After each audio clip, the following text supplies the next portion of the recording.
Hi everyone. Well, we're back reading chapter 3 of The Visit by Adrian Plass.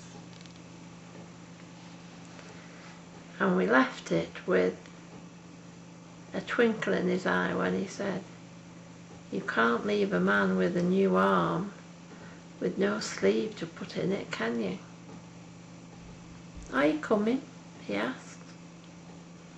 And he stepped out purposely into the sunshine across the park. Without a word, I got up and followed him towards the city. And now we come to chapter 3.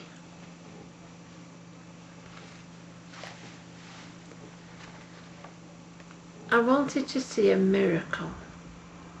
Just one. One solid, absolutely indisputable, gold-plated miracle happening before my very eyes. A small one would do, that would be fine. One ordinary little miracle. There were two main snags. First, I didn't want it to be the kind of person who needed to see a miracle. I wanted to have the kind of deep, impressive faith that would quietly acknowledge amazing healings, for instance, as mere confirmation of the things I already believed. Secondly, I kept missing them. In the weeks since our founder had begun to visit the church, it had soon become clear that he intended to do the same things now as he'd done in the distant past, and this included miraculous healings. As usual, people's reactions varied from fascination to hostility, with a strong flavouring of fear. As he himself put it, what a lot of folk really wanted from him was an hour of Paul Daniels, 2 choruses of My Way, and a nice tidy exit through the skylight. However, the visit continued, and so did the healings. There were no rules about time and place as far as I could see. It might be a child in the supermarket, or an invalid at home, or an old man in the pub. The only thing that these incidents had in common, from my point of view, was that I was never quite there to see them. After the misunderstanding between us when he first arrived, I had begun to learn that formulae and lists and structures were not as important as I thought. He said, though, that I should go on using my talent as an organiser to leave him free to work with people. So I did, and as a result I was busy most of the time, especially as I still had a full-time job as well in those days. It seemed to me I had always just left the church, or had just turned the corner in the street, or had just popped out of the pub for that moment when something miraculous happened in the place where I had just been. Later, someone would rush up to me excitedly and say, "You're not going to believe what happened after you left this morning.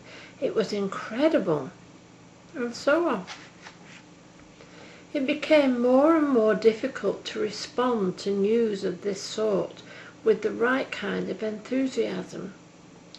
It takes an enormous effort to crinkle your eyes into a Christian smile and say, "Gosh, how wonderful," when you actually want to sneer and say, "Oh yes, you saw it, didn't you? And I didn't, did I?" It wasn't, you understand, that I didn't believe in healings. It was just I didn't believe in them. It's hard to explain what I mean.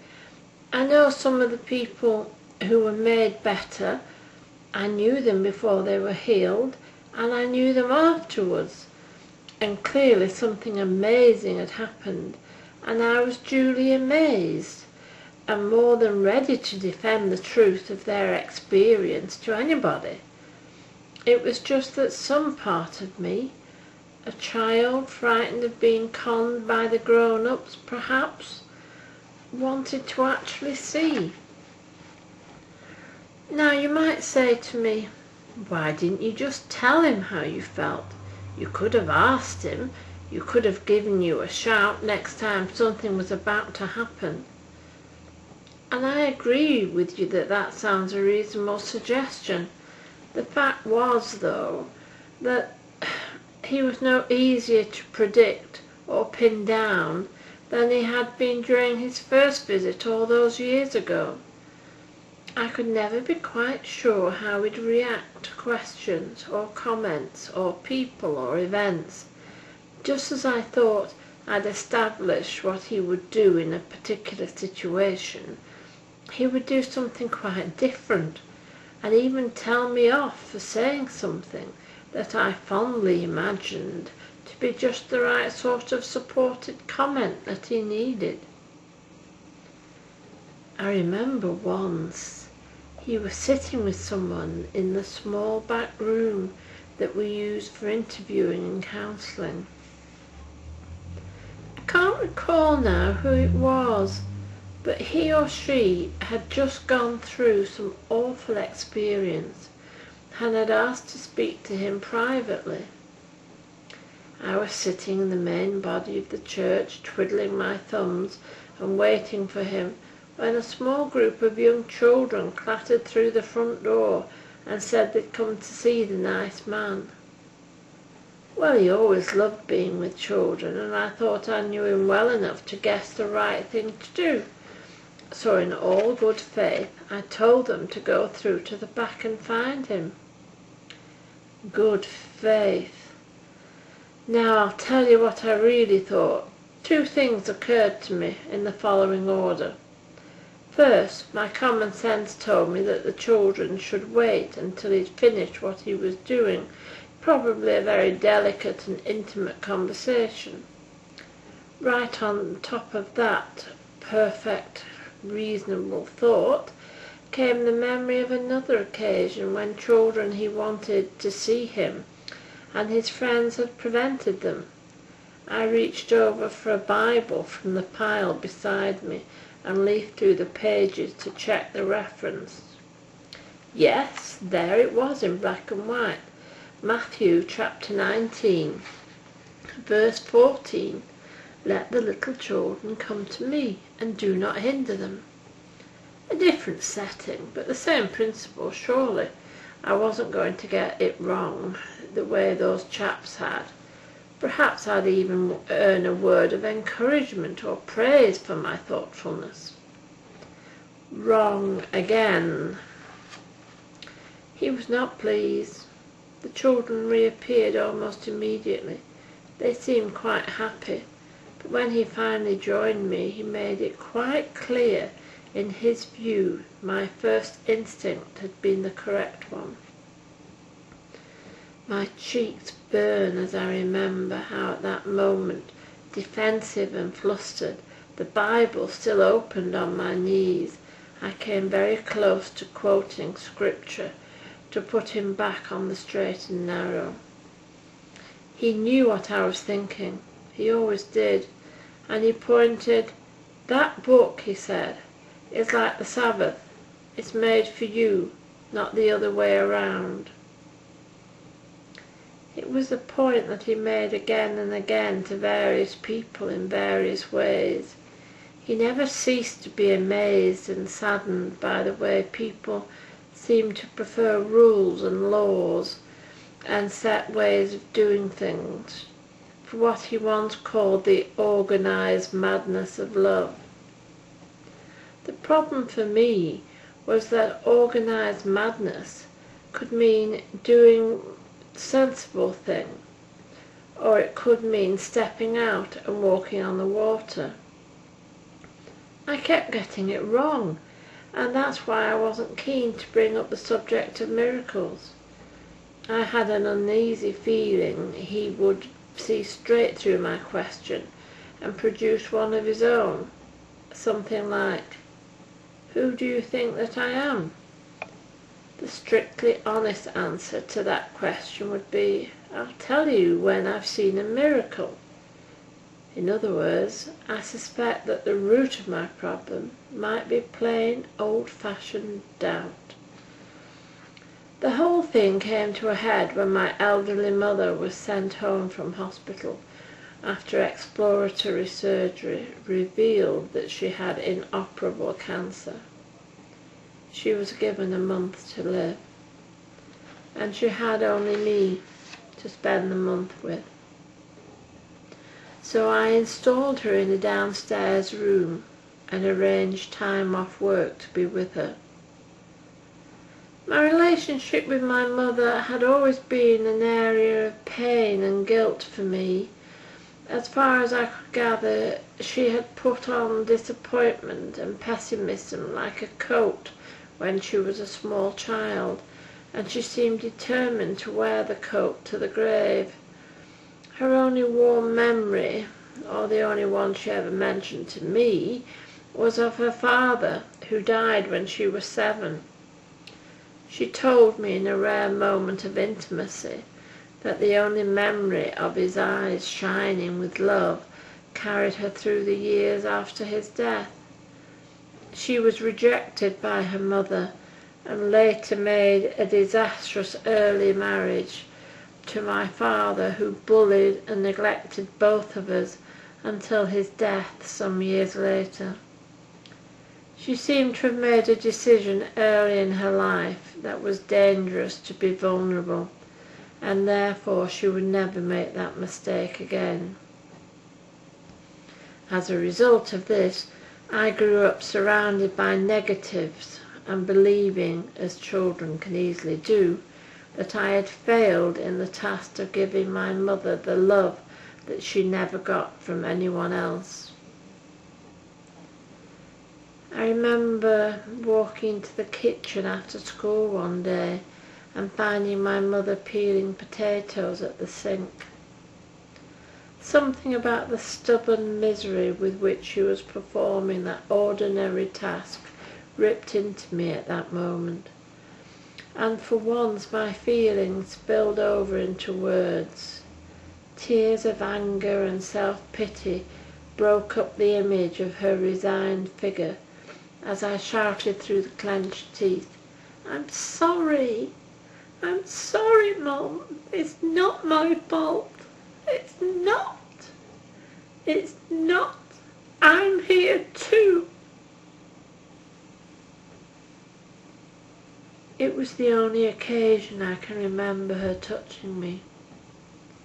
My vision was still blurred, but I felt the pressure of her hand on my shoulder.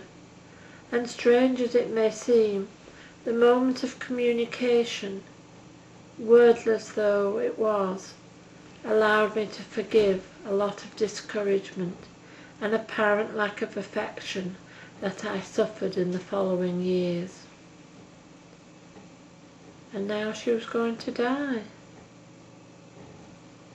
As I sat by her bed and studied the grey face, marked with lines of disillusionment and tense with physical pain, I wondered why he hadn't come. I had telephoned places where he might have been, places where he had just been, places where he was due to arrive. I had left messages everywhere asking him to come to my house as soon as he could.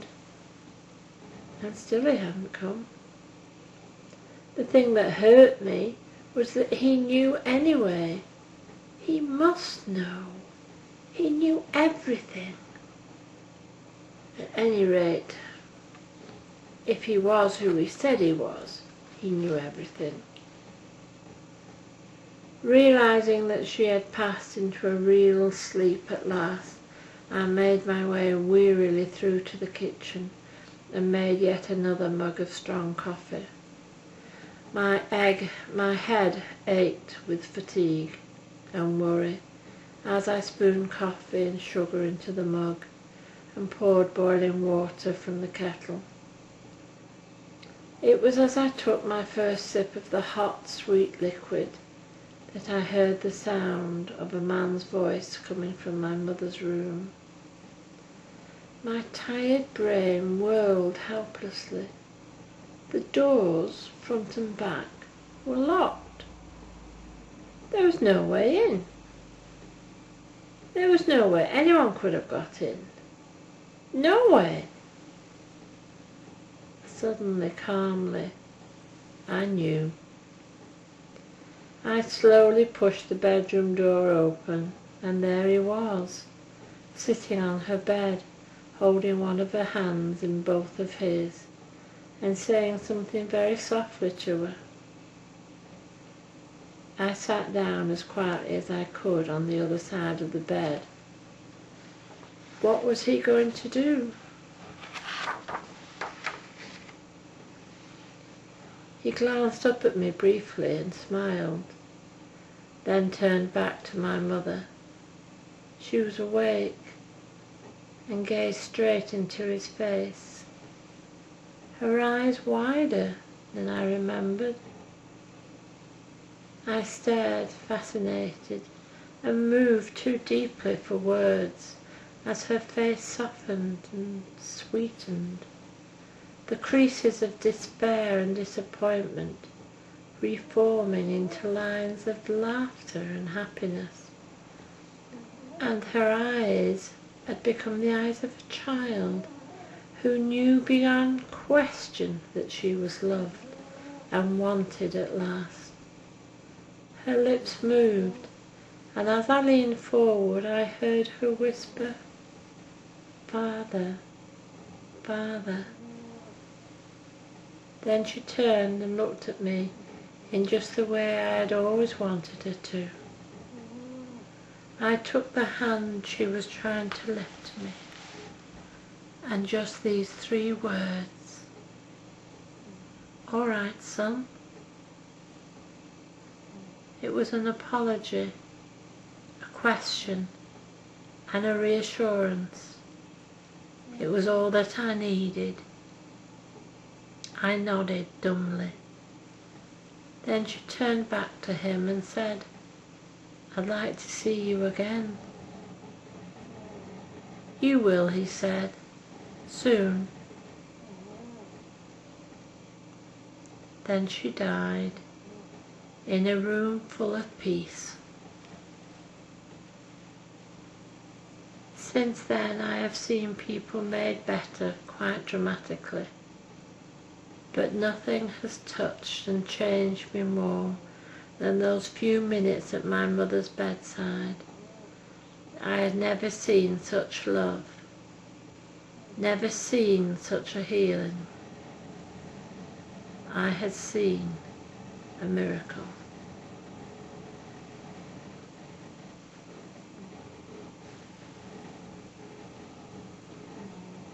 Hallelujah. Be back soon. God bless.